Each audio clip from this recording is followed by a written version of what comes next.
कमर में दर्द बेसिकली आजकल एक बहुत कॉमन सी समस्या हो गया है। इतना ज़्यादा कॉमन कि किसी को भी किसी भी पॉइंट पर होना चालू हो जाता है और फिर हम ये कहते हैं कि एक बार चले जा रहे थे, थोड़ा आगे झुके और उसके बाद कमर में दर्द रह गया, या एक बार हमने वज़न उठा लिया था उसके बाद हो गया, गाड़ी पे जा रहे थे, थोड़ा झटका लगा और कमर में दर्द चालू हो गया। तो वो जो एक बार का छोटा सा काम है जिसकी वजह से ये जो पहले से तैयारी थी बीमारी की, ये अपने आप को बढ़ा करके उसका नाम ले देती है कि भाई हम तो एक बार थोड़ा सा आगे झुक गए थे, उसके बाद दर्द हो गया, जबकि दर्द का कारण तो पहले से तैयार था। और वो कारण होता है कमर के दर्द में कमर की मांसपेशियों की कमजोरी। स्लिप डिस्क सामान्य तौर पर बोला जाता है, या फिर इसको डिस्क बल्ज भी बोलते हैं। सामान्य भाषा में तो इसको स्लिप डिस्क के नाम से जानते हैं। कमर में दर्द या स्लिप डिस्क हो गई। नसें जो कमर के हिस्से में रीढ़ जो होती है, ये रीढ़ है, रीढ़ की हड्डी है, ये यहाँ से गर्दन से लेकर के इस तरीके से कमर तक आई। अब यहाँ कमर वाला हिस्सा जो है, इसमें 5 हड्डियाँ होती हैं रीढ़ में। टोटल हड्डियाँ 26 हैं। 26 में से 5 होती हैं कमर की। इन 5 में जो सबसे नीचे की हड्डी है L5, L का मतलब कमर, लंबर, तो L5 और S1 पर दिक्कत आती है, या फिर L5 के ऊपर वाली जो हड्डी है L4 और L5 के बीच में दिक्कत आती है। अपने जो है वो दोनों में है, L5 S1 में भी है और L4 L5 में भी है। अब ये है क्या L4 L5 S1, ये क्या चक्कर है? रीढ़ को 3 भागों में विभाजित कर दिया। गर्दन की 7 हड्डियां, गर्दन को सर्वाइकल बोलते हैं, सर्वाइकल C से लिखते हैं, तो वो C पहला ले लिया, C 1 2 3 4 5 6 C7 तक, तो ये C हो गया सर्वाइकल। ये जो है इसको पीठ बोलते हैं, थोरेसिक बोला जाता है आगे, और पीछे इसको डॉर्सल बोलते हैं।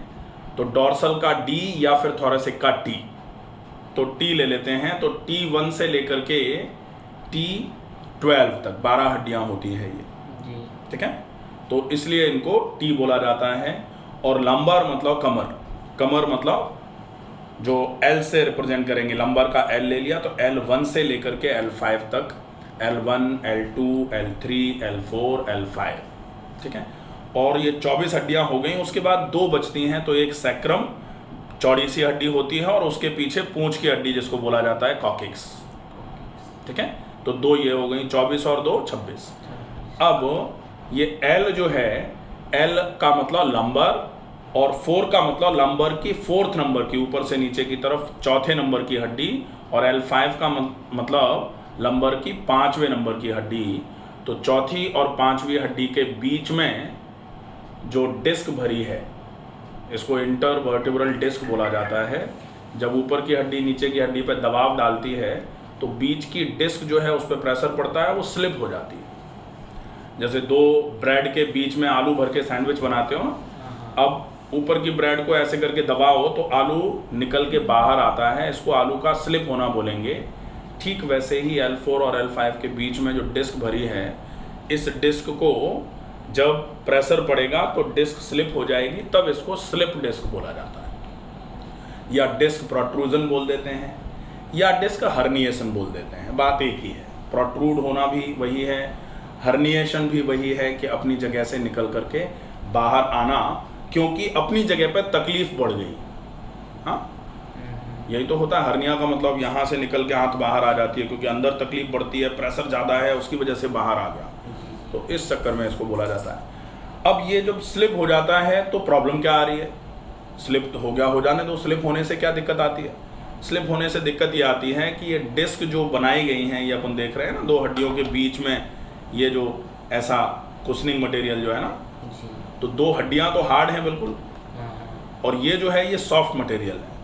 तो 2 हार्ड हड्डियां आपस में टकरा करके खराब नहीं हों, और 2 हार्ड हड्डियों के बीच में से जो नसें निकल रही हैं, नर्व दोनों तरफ, ये नर्व कहीं टकरा ना जाएं, कहीं ख़राब ना हो जाएं, इसके लिए दो हड्डियों के बीच में कुछ ऐसा गद्दीदार कुछ रखा जाता है ताकि दो हड्डियां एक तो टकरा करके ख़राब नहीं हो, और दूसरा उस गद्दीदार के बीच में से किसी चीज़ को निकाल करके बाहर हो जाए वो, तो थोड़ा बहुत प्रेशर पड़े तो गद्दी प्रेशर को सहन कर ले, इस नर्व पे प्रेशर नहीं पड़े। अब जब हड्डियां टकरा करके पास पास आना चालू होती हैं जोर की वजह से, तब फिर ये डिस्क निकल के बाहर आना चालू होती है। जैसे ये डिस्क निकल के बाहर आ रही है ना, अब ये डिस्क निकल के बाहर आ रही है, इसका मतलब है कि डिस्क पर प्रेशर पड़ा हुआ है। अब हमने मान लो कि दो बिल्कुल अच्छे वाले डिस्क के बीच में इसमें एक ऐसे करके नर्व निकल रही थी, इसको रखा हुआ था, और ये दोनों गद्दी है मान लो। अब इन दोनों गद्दियों के बीच में ऐसे करके रखा था। अब अगर मानो इस गद्दी पर ऊपर से ऐसे करके जोर डालेंगे तो मान लो यहाँ इसकी जगह, नर्व की जगह हमने छिपकली रख ली, तो दूर दूर हैं ये, ठीक ठीक हैं, आराम से छिपकली आराम से बैठी है। अब ऊपर से नीचे की तरफ दबाओगे तो छिपकली बिलबिलाएगी ना, फिर रिलैक्स कर दो, फिर रिलैक्स हो जाएगी वो, फिर दबाओगे फिर बिलबिलाएगी, फिर रिलैक्स कर दो फिर रिलैक्स हो जाएगी। तो ये जो नर्व है जिसको अपन छिपकली मान रहे थे, वो नर्व पर जब ऊपर से ऐसे करके प्रेशर पड़ता है तो फिर नर्व पर इरिटेशन होता है और नर्व पर दर्द होता है। और वो दर्द जो है, उस दर्द का कारण क्या था?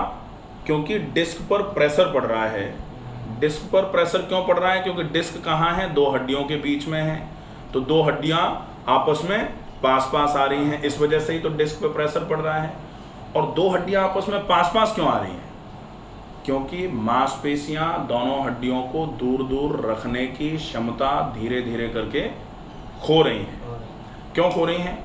क्योंकि मांसपेशियां कमजोर हो रही हैं। क्लियर है ना? तो ये प्रॉब्लम है। अब मांसपेशियों की कमजोरी बहुत ही ज़्यादा दिक्कत आ जाती है तो अपन भी खैर कहते हैं कि भाई कंप्लीट रेस्ट करना पड़ेगा, या फिर सर्जरी की आवश्यकता आ गई, नर्व पर एकदम से डैमेजिंग इफेक्ट जा रहा है, तो फिर थोड़ा सा रिकंस्ट्रक्टिव सर्जरी करी जाती है या प्लेटिंग या स्क्रूइंग करी जाती है ताकि दोनों हड्डियां दूर दूर ही बनी रहें। लेकिन फिक्सेटर लगा दिए जाते हैं, फिर हड्डियां हिलेंगी नहीं। लेकिन अभी ऐसी स्थिति कतई नहीं है। अगर हम मांसपेशियों को थोड़ा सा मजबूत कर लेंगे तो इस समस्या में डेफिनेटली बिल्कुल आराम हो जाएगा। बिल्कुल चिंता मत करो। दर्द की शुरुआत कब से हुई? दर्द की शुरुआत महीने से हुई। 1 महीने से। 1 महीने पहले दर्द बिल्कुल नहीं था कि कभी कभी होता? 6 महीने पहले से स्टार्ट हुई है। रीढ़ की हड्डी में था, बैठी रहती ना, या तो नहीं था। हाँ। बैठी रहती तो सीधा नहीं हो जाता। 6 महीने मान लो, 6 महीने दिक्कत आती थी। 6 महीने से दर्द थोड़ा थोड़ा था, महीने भर से दर्द बढ़ गया है। पूरा पैर में आ गया दर्द, कमर में तो कम हो गया। हाँ। और पैर में ज्यादा हो गया। अब कमर में कम और पैर में ज्यादा। तो गोडे में, कमर में कम और पैर में ज्यादा कैसे होगा? क्योंकि नर्व तो यहीं दबी है, प्रॉब्लम तो यहीं है कमर में, लेकिन नर्व जो यहाँ से निकल कर के पैर तक सप्लाई कर रही थी, उस नर्व पर यहाँ प्रेशर है। हाँ, जैसे हमने टंकी में से एक पाइप निकाल करके और रसोई घर में ले गए, ठीक है, वही पाइप ऐसे सीधा। अब उस पाइप को हमने रसोई घर में आके बंद कर लिया तो भी रसोई घर में पानी नहीं आएगा, तो कारण रसोई घर में पाइप का बंद करना हो गया। लेकिन हमने तो पाइप को कहाँ बंद किया? जहां से टंकी में से निकाला था वहीं बंद कर दिया, तो वो कहीं आओगे नहीं रसोई। हाँ, तो कारण तो यही है। लेकिन यहाँ नर्व दबी है, इसलिए वो दबी हुई नर्व पूरी की पूरी नर्व इरिटेट हो रही है। इसको रेफरल न्यूरल्जिक पेन बोला जाता है कि यहाँ से पेन जो है वो रेफर होते हुए, ट्रांसफर होते हुए नीचे की तरफ चल रहा है, वो दिक्कत कर रहा है। इसका भी कारण जो होगा ना, जैसे पैर में दर्द है तो हम पैर के लिए ज़्यादा कुछ नहीं करेंगे, करेंगे यहीं, क्योंकि रीज़न तो यहीं है। जैसे ट्यूबलाइट वहाँ बंद हो और स्विच की खराबी की वजह से हो तो हम ट्यूबलाइट को वहाँ नहीं बदलेंगे, ना लाइन बदलेंगे, क्योंकि स्विच खराब तो स्विच हुआ है, हम स्विच को बदलेंगे और लाइन भी ठीक है, ट्यूबलाइट भी ठीक है, ट्यूबलाइट चालू हो जाती है, ठीक है। तो यहाँ अब इसको बदलने की ज़रूरत नहीं है, यहाँ इसके कारण को ख़त्म करने की ज़रूरत है, और कारण मांसपेशियों की कमजोरी है। मांसपेशियों की कमजोरी को दूर करना ही इस समस्या का मूल कारण है। ये सब कथा कहने का मतलब सिर्फ इतना था कि ये समझ लिया जाए कि कारण क्या है। कारण समझ में आएगा तो ही तो कारण का निवारण करेंगे। पता ही नहीं है कारण क्या है तो फिर अपन कहाँ घूमते फिरेंगे। अब केवल 4 व्यायाम करने होते हैं। अगर वो 4 व्यायाम अच्छे तरीके से कर लिए तो वही 4 व्यायाम इस समस्या में पूरे तरीके से आराम करा देंगे। ठीक है, जैसे व्यायाम पहले भी आपको, जैसे आप बता रहे हो हाथ में दर्द था या गर्दन में था, कहाँ था? हाथ में था, और अब बिल्कुल ठीक है, वो केवल एक्सरसाइज से ही। दर्द तो होता है, जकड़ से होती है, पर जकड़ से होती है, मतलब यहाँ दर्द उठता था पहले, हाँ, जो कम हो गया, कम हो गया ना। ठीक है, वो जो जकड़न हल्की सी रहती है ना, फ्रोजन शोल्डर बोला जाता है, वो भी बिल्कुल, हाथ अब ऊपर तो जा रहा है ना पूरा, जाता है, पीछे नहीं घूमता है, पीछे पूरा नहीं जा रहा, ऊपर तो पूरा जा रहा है। तो हाँ बस ठीक है, बढ़िया। वो धीरे धीरे करके वो पीछे जाना भी चालू हो जाएगा। ये फ्रोजन शोल्डर होता है। एक्सरसाइज भी तो नहीं करती ना, एक्सरसाइजेज तो रेगुलर करो, क्योंकि उसके तो अलावा और कोई ऑप्शन है नहीं। अगर एक्सरसाइजेज नहीं कर रहे हो ना, दर्द हो रहा है तो एक्सरसाइज यहाँ भी ऐसे ही नस दर्द खत्म हुआ एक्सरसाइज, जो इस हाथ के लिए बताया था वही इस हाथ के लिए भी करो। ये हाथ में तो यहाँ से होती है, ऐसे घुमाती है तो ये शुगर थोड़ी ही है, ये शुगर भी नहीं है, बीपी भी नहीं है। हाँ तो ठीक है, फिर आप एक्सरसाइजेज करो, जल्दी से खत्म हो जाएगा ये। ठीक है, लेकिन एक्सरसाइजेज करने तो पड़ेंगे। वही एक्सरसाइज, सेम एक्सरसाइज जो इस हाथ की हैं वही इसकी है। करती हूँ तो कुछ भी फायदा नहीं होता है इसमें। फायदा होगा। जकड़न जो है वो जितनी गति से बढ़ रही है उससे ज़्यादा गति से आपको व्यायाम करने पड़ेंगे। जैसे अगर 2 लोग दौड़ रहे हैं तो एक तेज गति से दौड़ रहा है और एक धीमे दौड़े और चाहे कि हम जीत जाएं, तो कैसे जीतेंगे? जीतना तो तभी संभव है जब इससे ज़्यादा गति से आप दौड़ो। तो इसके ये जो कर रहा है इससे ज़्यादा, तब जाके कहीं जीतना संभव हो पाता है। तो जिस गति से मांसपेशियां खराब हो रही हैं उससे ज़्यादा गति से जब आप मांसपेशियों को ठीक करने का प्रयास करोगे तब ठीक होगा ना। क्यों खराब है?